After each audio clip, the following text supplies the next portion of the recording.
Hey guys, this is Kelly Williams with Restorative Fitness, and I just wrapped up my webinar on easing low back discomfort with exercise.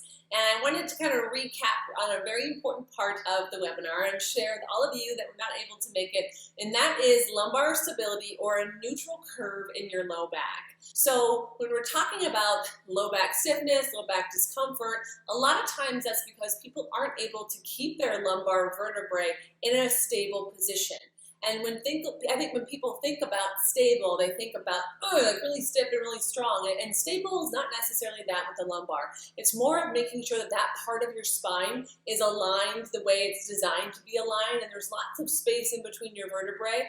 That means that that part of the spine is able to load weight better and feel better when you're doing it. Because if we start to bend through those lumbar vertebrae, if you're rounding or tucking or moving too much through the lumbar, the bone starts to get a little bit of wear and tear on it, and the muscles around it, because the lumbar is not really designed to be doing it that way and loading a bunch of weight or activity, the muscles around it start to tighten up.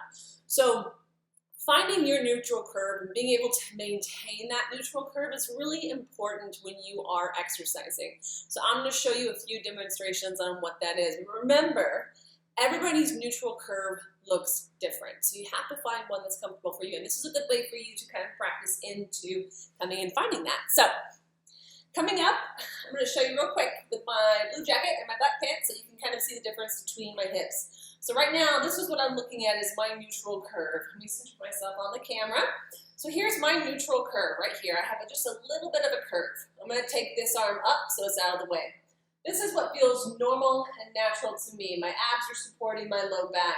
Here's me overarching my back. So you can instantly see this crease right here where I start to put a lot of pressure here on my lumbar. So I'm going to pull this in and find that neutral curve again. This feels good. You can also see the line of my jacket here is nice and aligned. So again, I'm going to overarch too far forward. See that crease come into the middle of my jacket? Pull the abs in, find that neutral curve.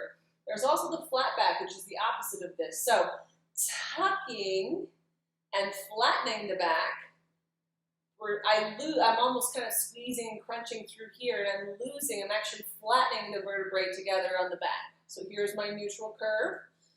And then I tuck, lift the pelvis up, flatten through here. This is compressing the vertebrae in a different way. So I've got my overarch, crunch on the vertebrae, over flatten, crunch on the vertebrae, finding my neutral spine.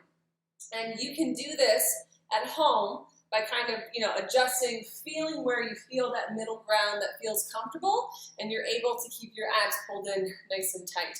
Now, if you have certain medical conditions like stenosis or spondylitis or anything like that, or you've been medically directed to keep your back, your lumbar specifically, if you have fusions, if you've had medical direction to keep it in a certain position, go ahead and do that.